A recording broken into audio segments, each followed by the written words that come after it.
Assalamualaikum warahmatullahi wabarakatuh. Selamat siang Ibu Dia Sinta Kusuma Ningtyas dan Bapak Ibu semua. Perkenalkan, saya Karisma Nur Hidayat, mahasiswa Universitas Cyber Asia. Di sini saya akan menjelaskan mengenai perilaku biaya untuk mata kuliah akuntansi manajemen yang merupakan bagian dari ujian tengah semester genap tahun ajaran 2025-2026. Di sini saya memilih soal nomor 1 yang mengenai perilaku biaya. Instruksinya adalah pertama-tama saya akan memberikan penjelasan mengenai teori perilaku biaya, kemudian saya akan membuatkan video paparan materinya. Soalnya yaitu PT Cahaya Industri merupakan perusahaan yang memproduksi botol minuman plastik. Dalam menjalankan kegiatan produksinya, perusahaan memiliki beberapa jenis biaya sebagai berikut. Yang pertama, biaya sewa pabrik sebesar 25 juta per bulan. Kemudian, biaya bahan baku sebesar Rp4.000 per unit. Kemudian, biaya tenaga kerja langsung sebesar Rp3.000 per unit. Dan biaya listrik pabrik yang terdiri dari biaya tetap sebesar Rp2.500.000 dan biaya variabel sebesar Rp1.000 per unit produksi. Jadi pada bulan Januari perusahaan memproduksi 5.000 unit botol plastik. Namun pada bulan Februari produksi meningkat menjadi 8.000 unit karena meningkatnya permintaan pasar.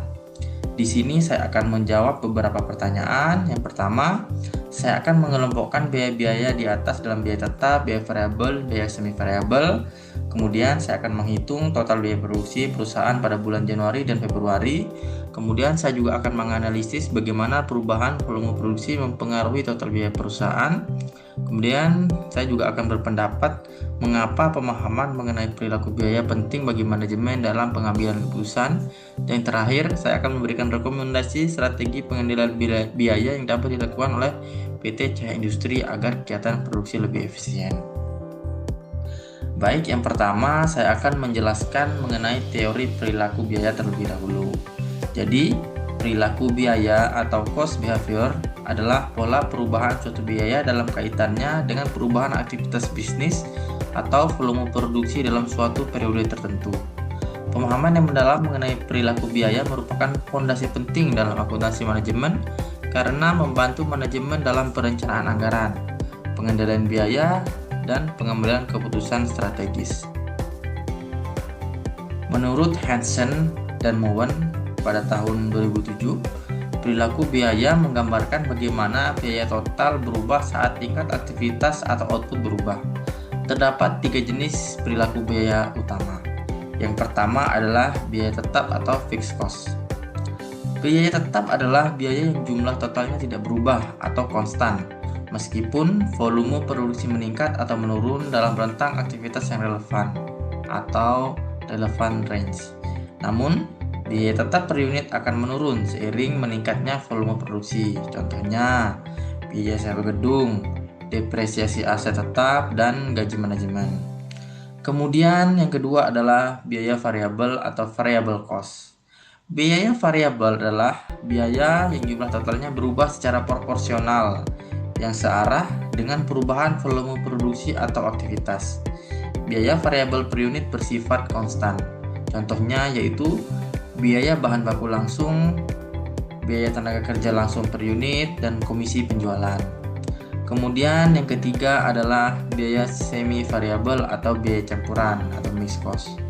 Biaya semi variabel adalah biaya yang memiliki 2 komponen sekaligus, yaitu komponen tetap atau fixed element yang harus dibayar meskipun tidak ada produksi, dan yang kedua komponen variabel atau variable element yang berubah sesuai dengan volume produksi. Biaya ini dikenal juga sebagai biaya campuran. Contohnya adalah biaya listrik, ada biaya abonemen tetap dan ditambah dengan biaya pemakaian per kWh-nya. Kemudian contoh lainnya yaitu biaya telepon. Baik, saya akan selanjutnya menjawab pertanyaan-pertanyaan saya tadi. Yang pertama, saya akan mengelompokkan biaya dari PT Cahaya Industri terlebih dahulu. Yang pertama yaitu biaya sewa pabrik sebesar 25 juta per bulan. Ini kategorinya adalah biaya tetap karena tidak berubah terhadap volume produksi. Kemudian selanjutnya biaya bahan baku sebesar Rp4.000 per unitnya. Ini merupakan kategori biaya variabel karena naik turun secara proporsional sesuai dengan unit yang diproduksi. Kemudian biaya tenaga kerja langsung sebesar Rp3.000 per unitnya. Ini merupakan kategori biaya variabel karena naik atau turun proporsional dengan unit produksi. Kemudian ada juga biaya listrik pabrik sebesar Rp2,5 juta, Rp2.500.000 yang merupakan biaya tetap, ditambah dengan Rp1.000 per unit seiring produksi. Ini merupakan biaya semi variabel karena memiliki komponen tetap dan komponen variabel. Selanjutnya di pertanyaan kedua, kita akan menghitung total biaya produksi di bulan Januari dan bulan Februari. Yang pertama, kita hitung dulu biaya produksi di bulan Januari dengan produksi total sebesar 5.000 unit produksi. Selanjutnya kita akan merincikan sebagaimana tabel berikut. Yang pertama, kita hitung dulu biaya sewa pabriknya, yaitu sebesar Rp25 juta. Kemudian ada biaya bahan baku sebesar Rp4.000, kita kalikan dengan 5.000 unit sehingga total diperoleh Rp20 juta. Kemudian biaya tenaga kerja langsung sebesar Rp3.000 per unitnya, kita kalikan dengan 5.000 unit yang diproduksi pada bulan Januari sehingga total Rp15 juta. Kemudian ada biaya listrik yang merupakan komponen tetap sebesar Rp2.500.000. Kemudian ada biaya listrik yang merupakan komponen variabel senilai 1.000 dikalikan dengan 5.000 sehingga total biaya produksi pada bulan Januari adalah Rp67.500.000. Kemudian selanjutnya kita akan menghitung pada bulan Februari dengan produksi sebesar 8.000 unit. Yang pertama kita hitung juga sama biaya sewa pabrik, ini merupakan komponen variabel biaya tetap Rp25 juta. Kemudian ada biaya bahan baku Rp4.000, kita kalikan dengan unit produksi sebesar 8.000 sehingga total Rp32 juta. Kemudian ada biaya tenaga kerja langsung Rp3.000, kita kalikan dengan 8.000 unit sehingga diperoleh Rp20 juta. Kemudian selanjutnya ada biaya listrik yang merupakan komponen tetapnya Rp2.500.000 ditambah dengan biaya listrik yang merupakan komponen variabel sebesar 1.000, kita kalikan dengan 8.000 unit sehingga diperoleh 8 juta sehingga total biaya produksi pada bulan Februari adalah Rp91.500.000. Kita lihat pada tabel berikut ini perbandingan biaya pada bulan Januari sebesar 5.000 unit, kemudian pada bulan Februari 8.000 unit.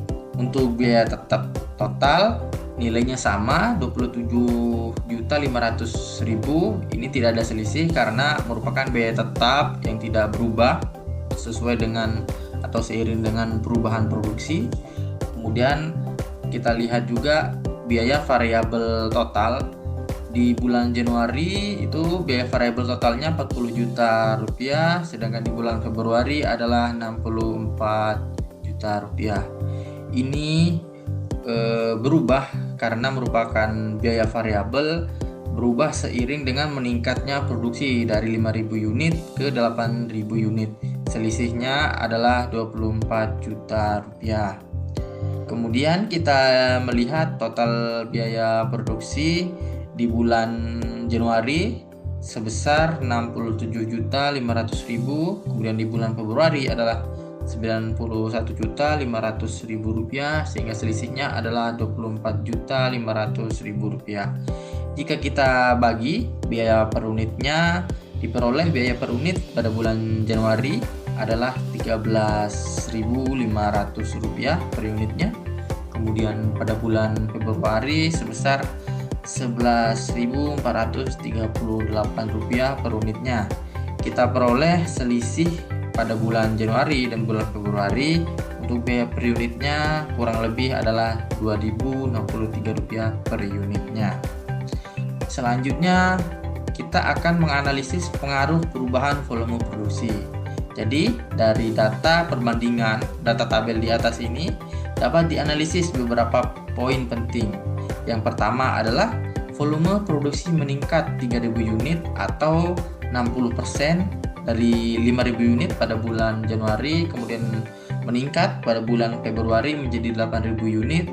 Kemudian total biaya produksi juga meningkat sebesar 24 juta rupiah atau sekitar 35,56%, meningkat dari 67.500.000 menjadi 91.500.000. Kenaikan biaya lebih kecil secara persentase dibandingkan kenaikan volume karena adanya efek leverage biaya tetap. Kemudian biaya tetap, sewa pabrik 25 juta ditambah dengan komponen listrik 2 juta sehingga diperoleh 27.500.000 tidak berubah sama sekali. Inilah yang disebut fixed cost leverage. Jadi semakin banyak unit yang diproduksi, semakin kecil biaya tetap yang ditanggung per unit. Kemudian selanjutnya ada biaya variabel yang meningkat secara proporsional. Biaya variabel dapat kita ketahui tadi ada yang Rp4.000, kemudian biaya tenaga kerja langsung Rp3.000 dan biaya listrik Rp1.000. Kita kalikan dengan perubahan yang diproduksi sebesar Rp3.000 sehingga diperoleh Rp24 juta. Ini konsisten dengan definisi biaya variabel. Kemudian biaya per unit mengalami penurunan dari 13.500 berubah menjadi 11.438 atau turun sebesar sekitar Rp2.063 per unitnya, kurang lebih 15,3%. Hal ini disebabkan oleh pembagian biaya tetap kepada lebih banyak unit produksi. Ini yang disebut sebagai economies of scale. Jadi, kesimpulannya adalah peningkatan volume produksi memberikan keuntungan efisiensi karena biaya tetap tersebar ke lebih banyak unit, sehingga biaya rata-rata per unit menurun. Namun, manajemen perlu memastikan bahwa kapasitas pabrik masih memadai atau tidak melampaui rentang yang relevan dan permintaan pasar benar-benar mampu menyerap tambahan produksi tersebut agar efisiensi tidak berubah menjadi penumpukan persediaan. Baik, selanjutnya kita akan menjawab mengapa pemahaman perilaku biaya bagi manajemen itu sangatlah penting. Jadi, pemahaman mendalam tentang perilaku biaya sangat krusial bagi manajemen dalam berbagai aspek pengambilan keputusan. Alasannya yang pertama adalah terkait manajemen perencanaan dan penganggaran atau budgeting. Jadi, manajemen dapat menyusun anggaran biaya yang lebih akurat karena mampu memperkirakan bagaimana biaya akan berubah pada berbagai level aktivitas. Tanpa pemahaman ini, anggaran akan bersifat statis dan tidak responsif terhadap perubahan volume. Kemudian, analisis break-even point atau BEP. Jadi, pengetahuan tentang biaya tetap dan biaya variabel memungkinkan manajemen menghitung titik impas, yaitu volume penjualan minimum yang harus dicapai agar perusahaan tidak rugi. Kemudian, terkait juga dengan penetapan harga jual atau pricing decision. Jadi, dengan mengetahui struktur biaya per unit pada berbagai volume produksi, manajemen dapat menetapkan harga jual yang kompetitif namun tetap menguntungkan. Kemudian, terkait juga dengan keputusan kapasitas dan make or buy. Jadi, saat mempertimbangkan ekspansi kapasitas atau apakah harus memproduksi sendiri atau make, atau membeli dari luar atau yang kita kenal dengan buy, analisis perilaku biaya memberikan informasi yang relevan tentang dampak finansial setiap pilihan. Kemudian selanjutnya pengendalian biaya atau cost control. Jadi dengan memisahkan biaya tetap dan biaya variabel, manajemen dapat fokus pada pengendalian biaya variabel yang bersifat dapat dikendalikan per unit, serta memantau efisiensi biaya tetap agar tidak melebihi kapasitas yang direncanakan. Baik, selanjutnya kita akan menjawab pertanyaan, yaitu saya akan merekomendasikan strategi pengendalian biaya untuk PT Cahaya Industri. Berikut adalah rekomendasi strategi yang dapat diterapkan oleh PT Cahaya Industri untuk meningkatkan efisiensi. Yang pertama yaitu optimasi penggunaan kapasitas pabrik. Jadi memaksimalkan tingkat penggunaan kapasitas pabrik secara konsisten karena biaya sewa pabrik bersifat tetap. Semakin banyak unit yang diproduksi dalam kapasitas yang sama, semakin rendah biaya tetap per unitnya. Target utilisasi kapasitas minimal sekitar 80 hingga 90%. Kemudian yang kedua, efisiensi konsumsi bahan baku. Jadi melakukan audit penggunaan bahan baku atau PVC atau plastik secara berkala, menerapkan standar konsumsi material dan mengurangi sisa produksi atau scrap melalui pelatihan operator dan perbaikan proses mesin. Selanjutnya, saya rekomendasikan manajemen energi untuk efisiensi biaya listrik. Jadi, manajemen dapat melakukan audit energi, mengganti peralatan dengan yang lebih hemat energi atau energi efisien, mengatur jadwal produksi di luar jam tarif listrik puncak atau peak hours, dan memasang sistem monitoring konsumsi energi real time. Selanjutnya, manajemen juga dapat melakukan negosiasi kontrak sewa pabrik jangka panjang. Jadi, manajemen harus mempertimbangkan renegosiasi atau negosiasi ulang kontrak sewa dengan harga lebih rendah jika kapasitas pabrik sudah tidak sesuai kebutuhan, atau mengeksplorasi opsi kepemilikan aset untuk mengurangi beban biaya tetap jangka panjang. Kemudian saya rekomendasikan juga manajemen akan menerapkan sistem anggaran fleksibel atau flexible budget, menggunakan anggaran disesuaikan dengan berbagai level volume produksi sehingga manajemen dapat secara cepat mengidentifikasi penyimpangan biaya dan melakukan tindakan koreksi yang tepat waktu. Kemudian saya rekomendasikan juga manajemen untuk melakukan negosiasi harga bahan baku dengan supplier. Jadi manajemen harus membangun hubungan jangka panjang dengan pemasok bahan baku plastik untuk mendapatkan harga yang lebih kompetitif, memanfaatkan pembelian dalam volume yang besar atau bulk purchasing, dan diversifikasi pemasok untuk mengurangi resiko ketergantungan. Baik, demikian penjelasan materi terkait teori perilaku biaya dari saya. Terima kasih. Wassalamualaikum warahmatullahi wabarakatuh.